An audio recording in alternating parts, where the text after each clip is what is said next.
What's good, YouTube? Welcome back to another video. I'm your host, Lose Takes. We're here. So this is your team, your take.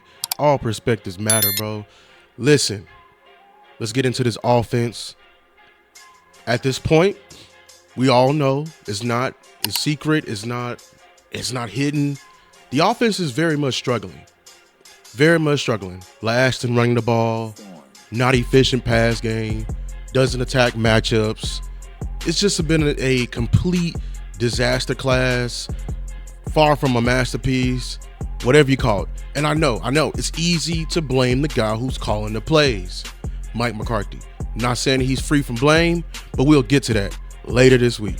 But let's go deeper. Let's go in it from a different angle. We said all perspectives matter here. Let's go in it for a different perspective. Check this out. Mike McCarthy is not the only coach on this team. Not on this side of the ball. Let's take a look at his offensive coaching staff. What is the other coaches doing? Let's take a look at this staff, everyone. As you know, Schottenheimer is the OC, but he's not calling the play, so it's just a title. That's one thing I noticed about this group. It's a lot of title wearing around here, but they don't really do. Oh, we have to question, what do they do? Also, what I found out today, McCarthy's staff look like it's suffering from a bit of sickness called nepotism. Saying this in the form of Hazlitt. He's a young guy, and out to Brian Broaddus, but he knows that name, that last name Hazlitt. His dad, who's the Hazlitt is the son of, actually gave McCarthy one of his first coaching gigs. Very interesting. Just saying, very interesting here. I'm just saying, just a little scratching backs going on around here. That's all I'm saying. But I'm showing this because when hiring a offensive coordinator, getting a guy, the second most important coach probably in the entire football team is the offensive line coach. I've been preaching here in this channel how important it is. The real dirty work happens up front before your flashy favorite wide receivers can get off. The trash got to be taken out by the big guys up front, and your big guys have to be in sync and everything like. So I'm just pointing out how the offensive coordinator and the offensive line coach pretty much is hand in hand. Ben Johnson won't be doing what he's doing without his offensive line coach. Shanahan and the Shanahan tree won't be doing what they doing without the offensive line coach. They're based in a form of physicality. But at this list, let's key in on the guy. You saw the name, but you saw the thumbnail and the name of the video, Mike Solaris. Let's dig in just a bit into his backstory and where does Mike Solaris come from. I'm not going to go all the way back, but I'm gonna just stop.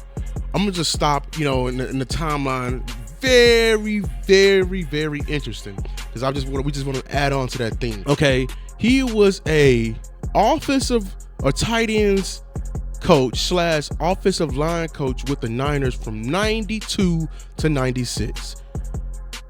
The Niners won a Super Bowl in 94. I'm just pointing out that's something Jerry likes. He likes stripes on the wall. That's it. We're going to continue to keep going, though. He was the Chiefs O-line coach from 97 to 05. Got promoted to O-coordinator in 06. It did not last long. Only was there for he held that position for a year. Then he went to the Seahawks from 08 to 09. They mentioned how he was very impactful and changed into a zone scheme. Keep that in mind. Then he was a Niners coach. Went back to the Niners because around the Alex Smith era with 2010 to 2014. Giants offensive line coach from 16 to 17. Seahawks coach from 2008 or 2018 to 2021, and then the Cowboys coach from 2023. That's two things I wanted to point out from reading this list. One, he has a Super Bowl. He was a part of a Super Bowl, and he went back another prominent guy. He got stripes on the wall. And then, like that, his job before here from 18 to 21, y'all, and then he got hired by us in 2023. That's a gap. I mean, he was out of a job, everyone. He was out of a job. He was out of a job. But let's go back. Why are the offensive line struggles important? Listen, it is the heart and soul of the team. The run game is the heart and soul of the team. If you can't run the ball, you can't pretty much do anything. We've been seeing it. We've been seeing it countless of times, how they're committing more to the pass. It's pretty much disrespectful, only committing a base number, run just to the run, not even committing much because we're making it easy for them. And then this is important to highlight because there's been a steep regression from our current offensive, like the guys who's been here. And offensive line don't have that steep regression, excuse me. They don't fall off a cliff. It doesn't happen like that. That position doesn't happen like that because they have, at the end of the day, like a Tyron Smith still has his fundamentals to lean up on. He doesn't just, go from one of the best to giving up a sack almost every play. You feel me? Like there's a gradual decline. That's why, shout out to the Stargaze and everything and J-Tuck. They noticed the decline of some of our guys a couple of years ago because it's been gradual. But this particular 6-week sample size has been like off a cliff. But what Lou noticed on film, and what has been I just want you to keep it in mind, some points of what I noticed on film, a couple of things. One, we have a lack of physicality, very much so. That's why it's not transferring into our ability to run the ball. There's a lack of cohesion. I get that. We're adding 2 rookie offensive line. There's only 5 guys on offensive line, everyone. You know what I'm saying? So we pretty much already, half of the offensive line is pretty much new. And one of them is playing a position that's important it's really the glue. The glue and the green dot guy of the offensive line, if that makes sense. The extension of the quarterback. I get it. I also dislike the technique. I don't like the technique they're playing. The flat kicks in the tackles, flat being usually you kick in a 45-degree angle or straight back. A lot of times, multiple times I'm seeing on film, our tackles like to kick flats or go and jump set the defensive end. And I told you numerous of times, I hate that because it creates a natural B gap that is growing and growing and growing. And it's basically giving the defensive end a two-way go. We've seen it multiple times on film on how our offensive line gets beat inside, sometimes at the same time. Now, and then pre-snap blunders. We don't the sorting. Like I said, sorting being when they're showing 6 guys and they only send 4, we're having troubles deciphering the 4. And what that ends up being, someone is not blocking someone and someone is coming scot-free. You feel me? So, and also the mental lapses that goes hand in hand. I mean, this is what I'm noticing. And then we are not physical. That's very much important. It's the heart and soul, the grittiness of the offensive line. I'm a nice guy, you know what I'm saying? People tell you, but listen, when I played football and I got in between those numbers, there's a switch I had to turn on in order to play the game. I will say some of the most meanest guys you will ever meet play on either side of the trenches, whether it be defensive line or offensive line, and I will argue that to the end of time, okay? But that's just me. Let's take a look. Let's put our ear downs to the streets and what they're saying about Mike Solaris. Listen to this clip I got of Botch and Brian. It's another theme, Brian. I expect you to take what we did last year and build on that. But we haven't, And there's this word in the street that, hey man, maybe we're not practicing hard enough. Maybe we rest guys too much. Maybe we're too caught up in the GPS numbers and all this kind of stuff. And hey, if you don't have physical practices, you're not going to play physically in the game. I wonder what your coaches are doing. I wonder how much of an impact moving from Philbin to Solari was. Solari has been, I wonder what the impact from Colombo to Philbin was. I'm curious now. I'm curious about. Yeah, I think there was something. I'm always leery of the coach the guy that always will say something is, if you listen to his Bones Fossil, he will tell you how to, he'll tell you how to rebuild the engine. He's one of those, he's kind of a like to talk guy. And when you visit with Mike Solari, he's like, we'll get better.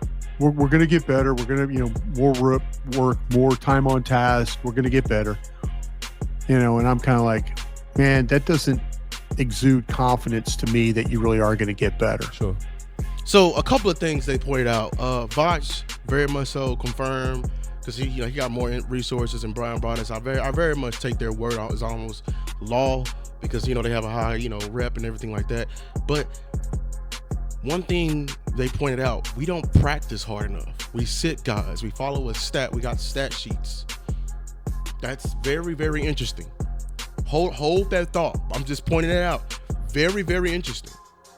And you ain't got to convince me or be lied to, because if you've been watching the pressers, Dak Prescott has been saying the same thing. I don't like how we've been practicing.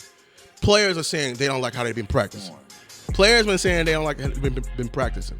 Then Brian brought us going to, he goes and confirms like how important the offensive line coach is. Then he's noticing when he talks directly to Mike Solari and hears his responses, he says he gives responses of a guy that you just don't believe in. And he basically just, what that told me is, man, like he's one of those guys, like if he sees it, he'll let you fail pretty much. And he'll be like, we're going to get it next time. That coach. Now, I've been playing since like 2 years old, all the way up to the collegiate level. And all my offensive line coaches were very, very fiery. Okay. And that's a big red flag to me. But if you don't believe me, listen to a couple of, minutes of Mike Solari's press from yesterday. Coach, coming off of the game that you guys had, a lot of pressures allowed across the front five. Yes. Can you just talk about going into the bye week, what the message is as far as addressing that going forward? Because it also goes to the run game as well. Without a doubt, we have to be better with our technique and fundamentals. And the thing there is, again, we can't let the quarterback get hit as many times as he did. That was way too much pressure. So we have to do a better job up front. And again, it's technique and fundamentals, so we can't wait to get back to work. How much of the struggles in the run game do you attribute to what's going on up front? Well, again, it just comes down to the technique and fundamentals and us having better fits at the point of attack, and we'll get that done. And again, it's a young group.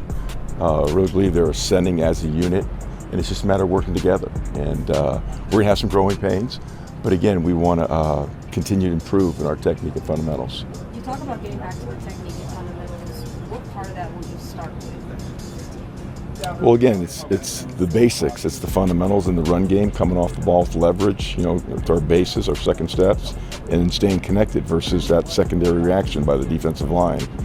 Pass protection, you always want to work on movement. That's the thing that's the defenses are doing now more than ever is line movement, in games and so forth, to free up their, pass rush lanes and to open up pass rush lanes. So we're working hard on that. And again, you just can't get enough work of that with the young guys gaining experience working with the man next to him. So what I've noticed for him is that he pretty much reused the same phrase for all the questions.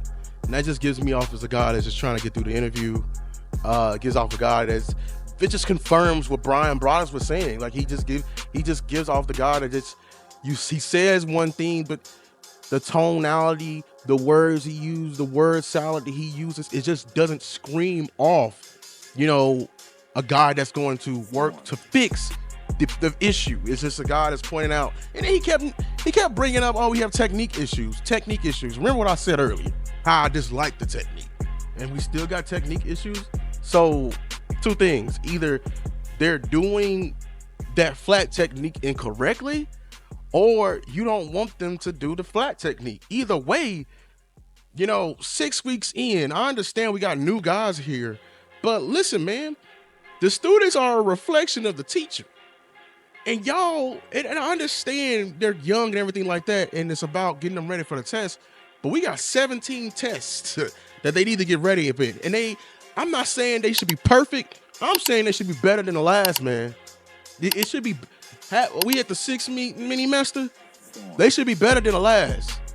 Okay, but here's some funny funny clip that he had at the end. The last question, and it's real quick. Look. Do you know what your bread and butter runs are yet? Yeah, the bread and butter runs are a variation of our inside zone and getting the ball in the perimeter. We want to get the ball in space in our toss schemes. But, we're building on that. Yes, it'd be the inside zone and in the wide zone and getting the ball in the perimeter. Y'all, he said our go-to run plays was the inside zone, the outside zone. I don't even want to. Our go-to plays are what? We only got about 3 or 4 plays, and you think those are our go-to? You really think that's our go-to?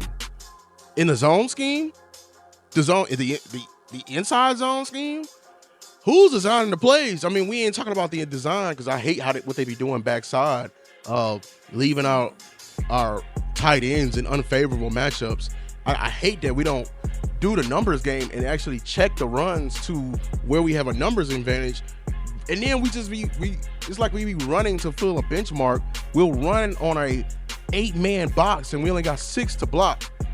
You know what I'm saying? And then we have a limited, running backs in the backfield. We don't have dynamic running backs. And they expect them to beat not 1, but 2. But you said our go-to runs were what? Our go-to runs are what? We don't have that many runs. And we're not running them correctly. We got mental lapses, people tripping on each other's feet, landmarks issue. Detroit just went in our chest. Just literally just digged in our chest. And just, what do you mean? We don't know how to get inside out, 45-degree step. We have go-to runs. I'm sorry. Oh my God. And then listen. So I just, do you hear what was being said? Now, let me briefly just talk about this, conversation I had. Shout out to Coach Marv, who'll be sometimes he'll be on the telecast with Boss Cowboy. And Coach Marv, if you're watching this, I enjoy our conversations.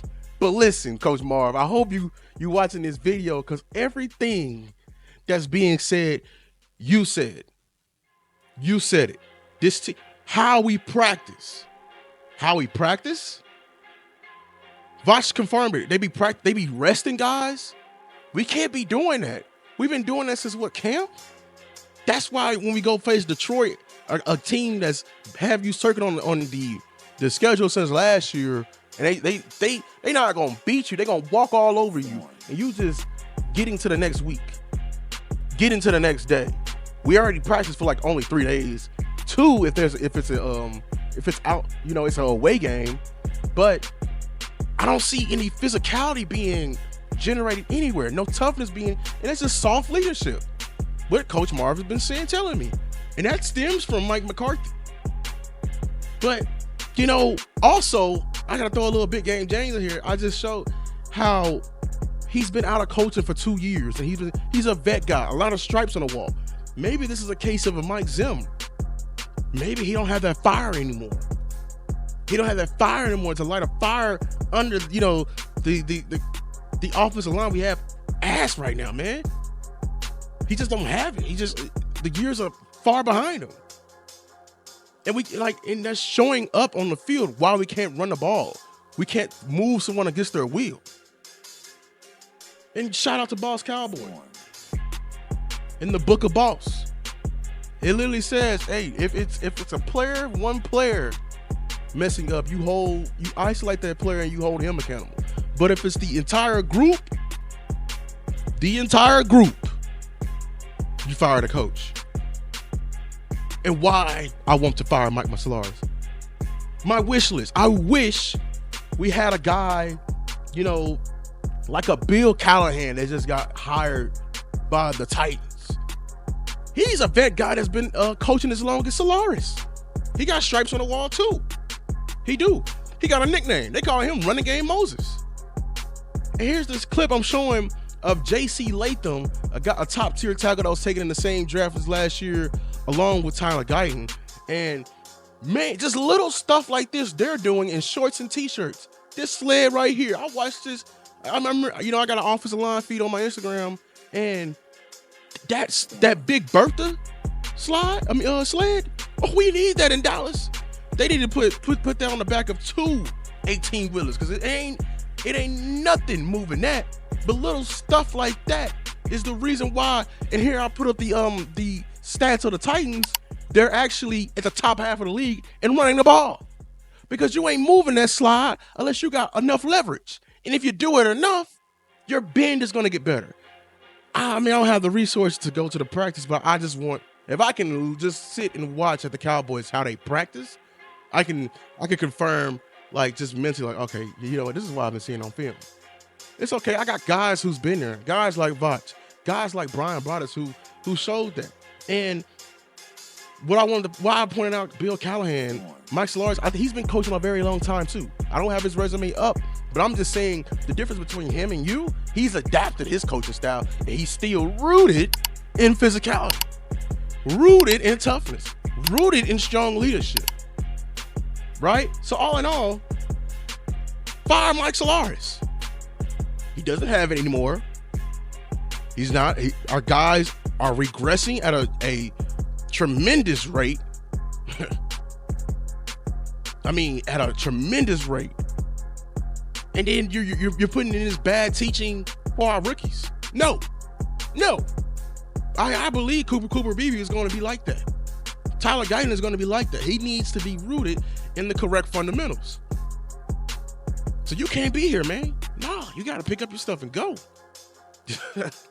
You got to pick up your stuff and go. Man, that's been my time, man. And it's still fire Jerry the GM.